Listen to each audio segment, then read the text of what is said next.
Hello बच्चों, आज के इस वीडियो में हम आपको फिजिक्स का 20 महत्वपूर्ण क्वेश्चन को बताने वाले हैं। इससे पहले हम 2023 का ओरिजिनल पेपर करा रहे थे और उसमें से हम तकरीबन आपको 22 क्वेश्चन बता चुके थे।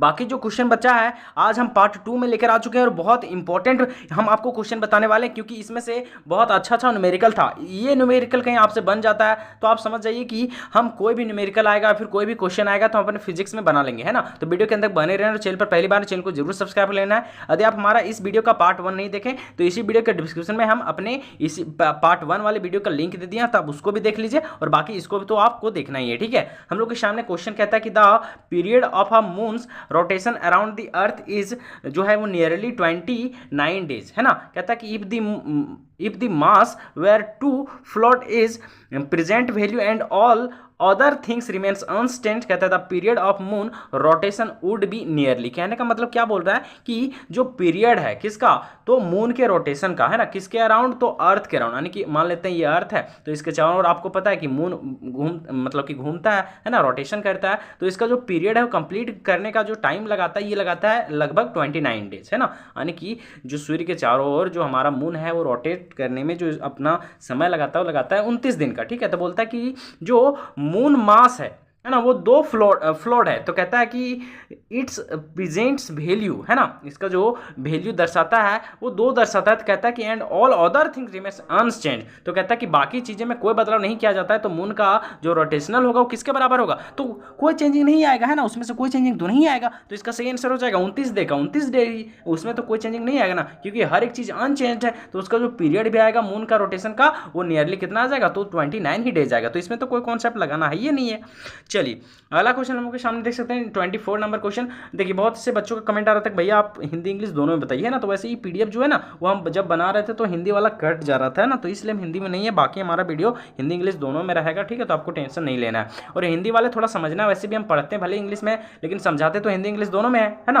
कहता है कि two sphere of mass M and M, यानी कि दो को स्फेयर है ना, गोला, गोला मतलब कि एकदम भरा हुआ है, ठीक है। यानी कि फुटबॉल देखें ना, समझ जाइए कि दो को फुटबॉल है। कहता है एक का मास है स्मॉल एम और दूसरे का मास है कैपिटल एम, ठीक है।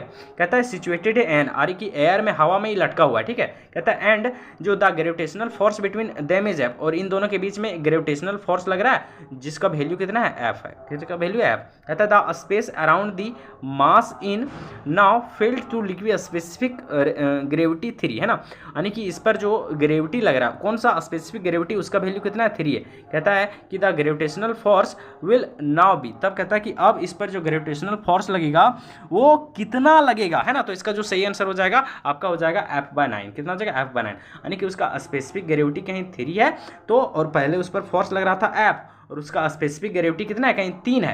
तो इसके स्क्वायर में घट जाएगा, तो 3 का स्क्वायर कितना था, 9, तो 9 घट जाएगा। पहले था f और अब हो जाएगा 1/9, यानी कि स्क्वायर में घट जाएगा। यानी कि स्पेसिफिक ग्रेविटी 3 है ना, तो इसका स्क्वायर करेंगे तो कितना हो जाएगा, तो 9, तो 9 गुना घट जाएगा। तो 9 गुना घट जाता है तो हम लोग बोलते हैं कि 1/9 गुना हो गया, क्योंकि 9 गुना घट गया ना। तो इसका सही आंसर होगा कि अब हो जाएगा f/9। समझ में आ रहा ना। यही कह रहा था स्पेसिफिक ग्रेविटी 2, तो इसके स्क्वायर में घट जाता, यानी कि 2 के स्क्वायर कितना था, 4, तो 4 का स्क्वायर घट जाता, यानी कि 1/4 हो जाता। समझ रहा ना। तो यहाँ है आपका स्पेसिफिक ग्रेविटी 3, तो इसका स्क्वायर में घट जाएगा, तो स्क्वायर में घट जाएगा मतलब हो जाएगा 9, यानी कि 1/9 घट जाएगा। समझ में आ रहा ना। तो इसका आंसर होगा ऑप्शन नंबर 4, ठीक है।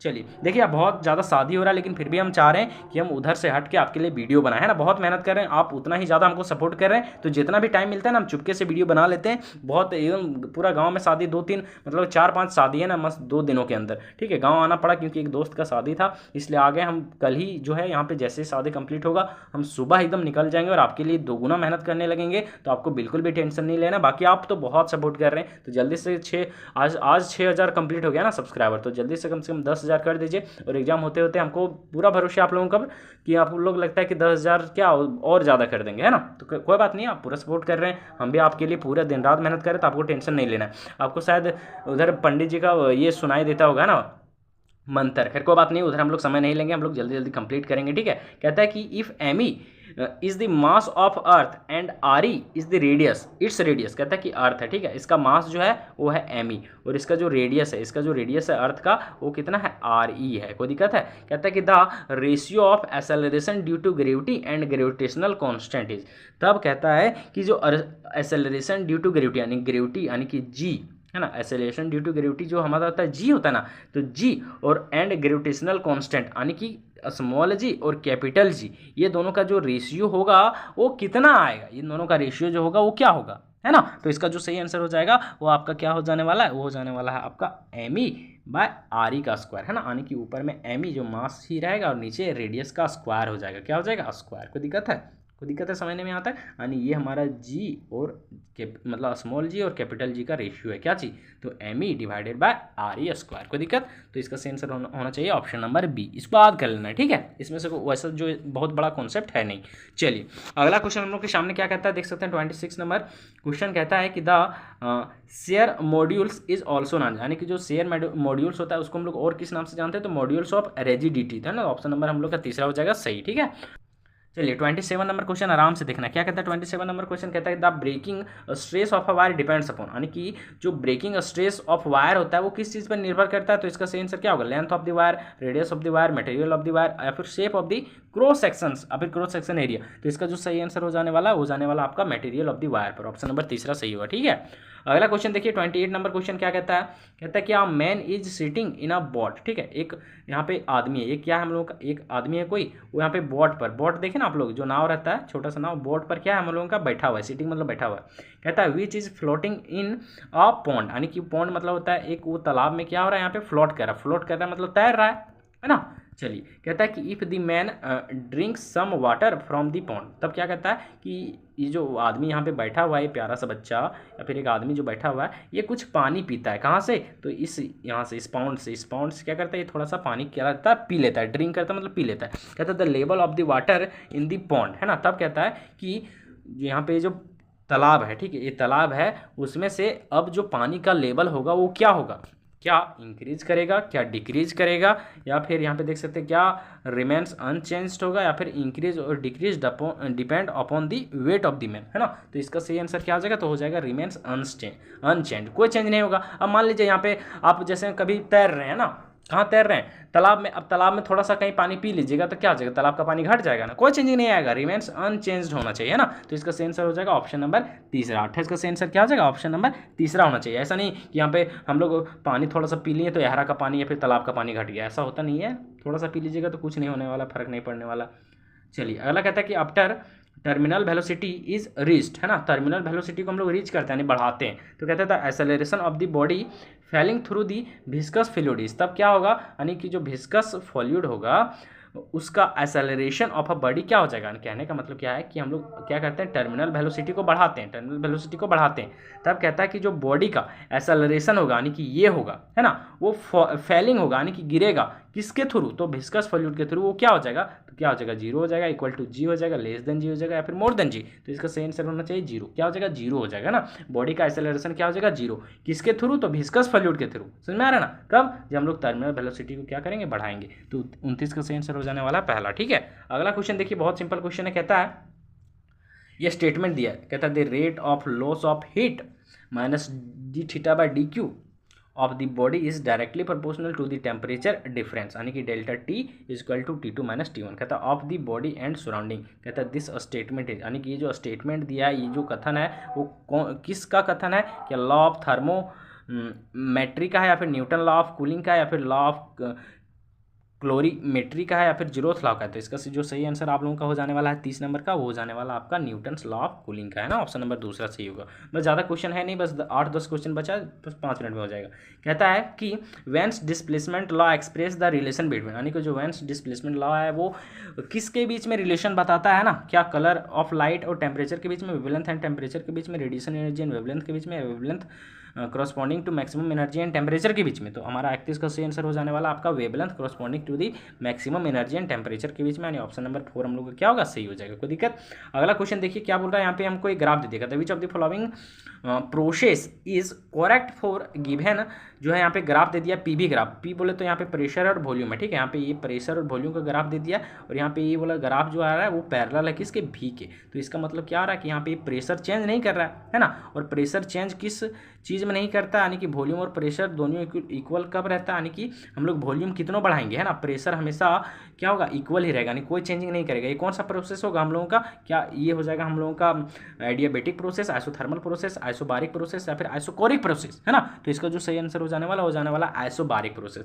आइसोबारिक प्रोसेस में आप पढ़े होंगे कि प्रेशर जो होता है वो change in pressure and delta P zero होता है, ये पढ़े ना आइसोबारिक में। हम इसको ट्रिक भी बताए थे आपको कि बी आइसोबारिक है तो बी को पलट दो, पी बना दो, तो हो जाएगा पी, यानी कि इसमें से डेल्टा पी हो जाएगा हमारा जीरो। आइसोथर्मल में हम बताए थे आइसो है और थर्मल का यहाँ पे टी पकड़ो, यानी इसमें डेल्टा टी हम लोगों का क्या हो जाएगा, जीरो। ये सब बताए नहीं, ये सब बहुत सिखाएं। फिर यहाँ पे आइसोकोरिक में, आइसोकोरिक का यहाँ पे पकड़ो सी को थोड़ा सा ऐसे उल्टा दो, तो इसमें होता है डेल्टा भी इज इक्वल टू जीरो। इसको थोड़ा सा आपको ट्रिक बताएं कि नहीं, तो इसका ट्रिक कर देंगे। यहाँ पे हम लोग का हो क्या रहा है, एक ग्राफ में बता रहा है कि हम लोग का ऊपर में प्रेशर है और यहाँ पे वॉल्यूम है ना, तो प्रेशर में चेंज नहीं आ रहा। ये वाला जब ग्राफ सीधा जाता है तो पता चलता है कि इधर वाला जो टर्म है हम लोग का वो बदल नहीं रहा, यानी कि डेल्टा पी यहाँ क्या हो जा रहा है, जीरो हो जा रहा है। हम लोग यहाँ पे पी जितना निकालेंगे, जितना पी यहाँ निकालेंगे, दोनों सेम रहेगा क्योंकि चेंज नहीं कर रहा है ना। तो कि ये कब नहीं चेंज करता है, तो आइसोबारिक प्रोसेस में। कैसे याद रखेंगे, तो यहाँ पे बी है, इसको उल्टा करेंगे तो पी बन जाएगा ना, तो डेल्टा पी जीरो, यानी कि चेंज इन प्रेशर जीरो। और ये कब होता है, तो आइसोबारिक में। ऑप्शन तीसरा सही होगा, ठीक है। देखिए आप लोगों को हम ट्रिक भी बताते चलते साथ में जितना ईजी हो सकता है, और ये बहुत इंपॉर्टेंट क्वेश्चन है। केमिस्ट्री और फिजिक्स दोनों में ये सब दोनों क्वेश्चन था। कहता है कि मेयर फॉर्मूला, क्योंकि ये थर्मोडायनेमिक्स, क्योंकि आपको 11th में पढ़ना है थर्मोडायनेमिक्स और मतलब कि फिजिक्स में भी और केमिस्ट्री में भी, इसलिए ये वाला ईजी है। ये भी आपका उसी में मेयर इक्वेशन, मेयर फॉर्मूला इसमें से कौन सा है, CP minus CB equal to R, है ना। ये तो बताएं आपको, heat capacity at constant pressure, heat capacity at constant volume, और यहाँ पे आर है हमारा क्या, गैस कांस्टेंट, है ना। तो ऑप्शन नंबर तीसरा हम लोग क्या हो जाएगा, सही हो जाएगा, कोई दिक्कत। ये हमारा क्या है, मेयर फॉर्मूला, बहुत इंपॉर्टेंट है। चलिए अगला क्वेश्चन देखिए आपके सामने 34 नंबर क्वेश्चन कहता है कि Boyle's law is cable for run, यानी कि बॉयल्स लॉ होता है वो किसके लिए एप्लीकेबल होता है, तो 34 का सही आंसर आप लोगों का हो जाने वाला है ऑप्शन नंबर दूसरा, आइसोथर्मल प्रोसेस के लिए ऑप्शन नंबर दूसरा, ठीक है। अगला देखिए हम लोग के सामने बहुत बड़ा सा क्वेश्चन भले देखने में लग रहा है लेकिन है कुछ नहीं। कहते हैं the volume of vessel A is twice the volume of another vessel B. कहने का मतलब क्या है कि दो गो हम लोग का क्या है, वेसल है, ठीक है। वेसल कहने का मतलब मान लेते हैं कोई बर्तन है जिसका यहाँ पे ये है एक बर्तन और दूसरा बर्तन हम लोग का बी है, ठीक है। इसका जो वॉल्यूम है ए का वो बी से डबल, यानी कि बी का वॉल्यूम कहीं 1 लीटर है तो इसका हो जाएगा डबल, यानी कि 2 लीटर। समझ में आ रहा ना। तब यहाँ पे क्या बोल रहा है कि दोनों जो है वो भरा हुआ है किससे, गैस से भरा हुआ है। किससे भरा, गैस से। कहता है कि गैस ऑफ ये, यानी कि ये को जो है वो twice the temperature and twice the pressure, यानी कि ये का जो टेम्परेचर है और प्रेशर डबल कर देते हैं, ठीक है, as comparison to gas B, यानी कि बी को हम लोग जितना प्रेशर और टेम्परेचर दे रहे हैं ना उससे डबल टेम्परेचर और प्रेशर किसको दे रहे हैं, ए को। तो बोलता है कि जो रेशियो होगा ए और बी का गैसियस मॉलिक्यूल का रेशियो क्या होगा। देखिए तो रेशियो में भी कोई चेंजिंग नहीं आएगा ना, यानी कि जो रेशियो अभी है इसका 1 लीटर और 2 लीटर वही रेशियो बाद में भी रहेगा, क्योंकि जितना टेम्परेचर और प्रेशर इसको दे रहे हैं उससे डबल इसको दे रहे हैं, है ना। तो कोई चेंजिंग नहीं आएगा। कोई चेंजिंग नहीं आने का कहने का मतलब रेशियो सेम रहेगा, यानी कि इसका रेशियो 2:1 है ना रहेगा, यानी कि अभी भी 2 है और 1 है, तो इसका सही आंसर होगा ऑप्शन नंबर दूसरा। कोई दिक्कत है। चलिए बगल में बहुत सारा गीत वगैरह गा रही है ना, यहाँ पे गांव की लेडीज़ लोग बोले ना कि शादी है तो बहुत ज़्यादा समय नहीं लेंगे हम लोग, थोड़ा जल्दी कंप्लीट करेंगे। फिर शाम को हम जैसे समय मिलेगा आपके लिए हम केमिस्ट्री, इंग्लिश और बाकी सब्जेक्ट का भी बना देंगे ना, तो आपको टेंशन नहीं लेना। आपका भाई आपके लिए दिन रात मेहनत करने के लिए तैयार है, बस आप लोग पढ़िए, ठीक है। कहता है आप particle is excluding simple harmonic motion with an amplitude ये, कहता है the distance travel by the particle in 1 time period is. कहने का मतलब क्या है, एक पार्टिकल है जो सिंपल हार्मोनिक मोशन में यानी कि SHM में, वो भी एम्पलीट्यूड जिसका कितना है ये, तो कहता है डिस्टेंस ट्रेवल होगा वो पार्टिकल्स का वो 1 टाइम में, 1 टाइम बोले तो 1 सेकंड में वो कितना होगा, तो 36 का सही आंसर हो जाने वाला आपका 4 है। कितना हो जाएगा आपका 4 है, ठीक है। तो ऑप्शन नंबर इसका हो जाएगा 4 नंबर सही। अगला क्वेश्चन देखिए जल्दी से। कहता है कि the equation of motion in simple harmonic motion is, यानी कि SHM में जो आपका इक्वेशन होता है मोशन का वो क्या हो जाएगा, तो इसका सही आंसर हो जाएगा आपका ऑप्शन नंबर ए, d2x/dt का स्क्वायर इक्वल टू -ω²x, ठीक है। इसको याद कर लेना, एकदम रट लेना है, ये तो कोई कॉन्सेप्ट इसमें उतना लगाना है नहीं आपको। क्या बोल रहा है 38 नंबर क्वेश्चन देख लीजिए। कहता है कि आप particles executing simple harmonic motion with amplitude A, कहता है कि angular frequency omega the ratio of maximum acceleration and maximum velocity of the particles. कहने का मतलब क्या है, एक पार्टिकल्स है, ठीक है, वो है किसमें से, सिंपल हार्मोनिक मोशन में है, जिसका एम्पलीट्यूड ये है और उसका एंगुलर फ्रीक्वेंसी कितना है, ओमेगा। कहता है कि रेशियो जो मैक्सिमम एक्सेलरेशन का, यानी कि ये मैक्स का रेशियो और मैक्सिमम वेलोसिटी, यानी कि आपका भी मैक्स, इसका रेशियो जो होगा वो क्या होगा, इन दोनों का रेशियो क्या होगा, तो इसका जो सही आंसर हो जाएगा 38 नंबर का हो जाएगा आपका कि ओमेगा ए, उसका रेशियो क्या हो जाएगा, ओमेगा ए हो जाएगा। कोई दिक्कत है, क्योंकि यहाँ पे फ्रीक्वेंसी ओमेगा और एम्पलीट्यूड है ये, तो इसका रेशियो हो जाएगा ओमेगा ए। ऑप्शन नंबर हम लोग का क्या हो जाएगा, पहला हो जाएगा सही। कोई दिक्कत है समझने में। अगला बस 2 क्वेश्चन बचा, बस आराम से देख लेना। कहता है when sound wave is referred from air to water which of the following quantities remains unchanged. क्या होता है कि साउंड का वेव है वो जाता है हवा से कहाँ पास करता है, पानी में, तो कहता है कौन सा चीज़ बदलेगा नहीं, कौन सा चीज़ सेम रहेगा, तो इसका सेम होगा फ्रीक्वेंसी, फ्रीक्वेंसी चेंज नहीं होगा, बाकी वेवलेंथ बदल सकता है, वेव नंबर और आपका वेव वेलोसिटी बदलेगा, तो इसका सेम आंसर होगा option number 4। Last number question है और बहुत ईजी क्वेश्चन है, ये क्वेश्चन बहुत बार पूछता है, तो ये कॉन्सेप्ट आपको ध्यान में रखना है, हम एकदम पूरा समझाने वाले हैं, ठीक है। इसको कहता है कि the possessive wave is represented by y is equal to 5 sin 100 pi t minus 2 pi x. कहता है where x and y are in metre, यानी एक्स है मीटर में और वाई हम लोग का टाइम जो है वो सेकंड में है, ठीक है। तो कहता है यहाँ पे the maximum velocity of particle is, देखिए हमको पूछ रहा है भी मैक्सिमम यानी कि भी एम एक्स पूछ रहा है। आपको पता है कि आपको एक फॉर्मूला होता है ना, फॉर्मूला क्या होता है ध्यान से देना है ना। फॉर्मूला आप लोग पढ़े होंगे कि हम लोगों का यहाँ जो y बराबर दिया ना, तो y बराबर जो स्टैंडर्ड फॉर्मूला होता है वो आप लोगों का होता है आपका a साइन क्या होता है, ये साइन ओमेगा टी माइनस के एक्स, ये होता है स्टैंडर्ड इक्वेशन। अब इससे कंपेरिजन करना है, यहाँ पे ये होता है एम्पलीट्यूड, कोई दिक्कत है। यहाँ पे ओमेगा जो होता है क्या होता है आप लोगों का, जो ओमेगा होता है वो होता है एंगुलर फ्रीक्वेंसी, है ना। और यहाँ पे टी तो टाइम है, यहाँ पे जो के हम लोगों का क्या है, हम लोग का के, आपको पता है कि के होता है हमारा वेव नंबर, और यहाँ पे एक्स तो आप लोगों का यहाँ पे कोई वेरिएबल है ना, जो वैल्यू दिया रहता है वो होता है। अब ध्यान देना, यहाँ पे यहाँ हमको दिया है इस कंपेरिजन करना है, हमको दिया है क्वेश्चन में क्या y बराबर क्या दिया है 5 साइन, आराम से देखना, बहुत ईजी और बहुत इंपॉर्टेंट भी है। फिर कितना है आपका 100 पाई टी, यानी कि ओमेगा का वैल्यू यहाँ पे कितना दिया 100 पाई और फिर बगल में टी है, फिर माइनस कितना हम लोग का 2 पाई एक्स, कितना है यहाँ पे लिख देते हैं ना 2 पाई एक्स है, यानी कि हम लोग का यहाँ पे के यानी कि वेव नंबर कितना है हमारा 2 पाई, ठीक है। अब हमको पूछ क्या रहा है, देखिए वेलोसिटी, हाँ मैक्सिमम वेलोसिटी, यानी कि पूछ रहा है भी मैक्स, क्या पूछ रहा है भी एम ए एक्स, भी मैक्सिमम।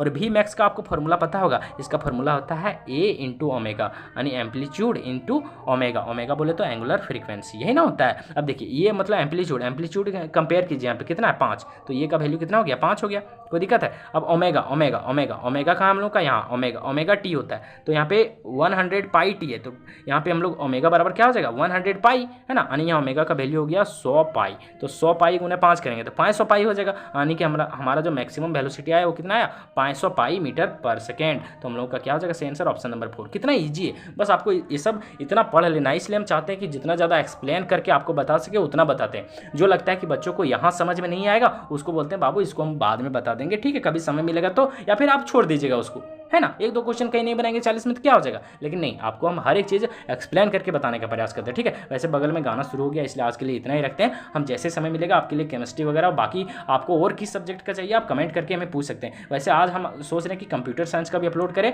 वैसे मैथ का बहुत ज़्यादा कमेंट आ रहा है बच्चों को, तो हम मैथ का भी वीडियो बना देंगे ना। मैथ में क्या होता है बहुत ज़्यादा टाइम लगता है, इसलिए हम क्या करेंगे अभी घर से जब जाएंगे ना, हम कल या परसों निकल जाएंगे, ठीक है, कल ही प्रयास करेंगे निकल जाने का, तो वहाँ से हम लोग को मैथ का भी वीडियो अपलोड कर देंगे, तो किसी को भी टेंशन नहीं लेना। आज के लिए बस इतना ही, ठीक है बच्चों।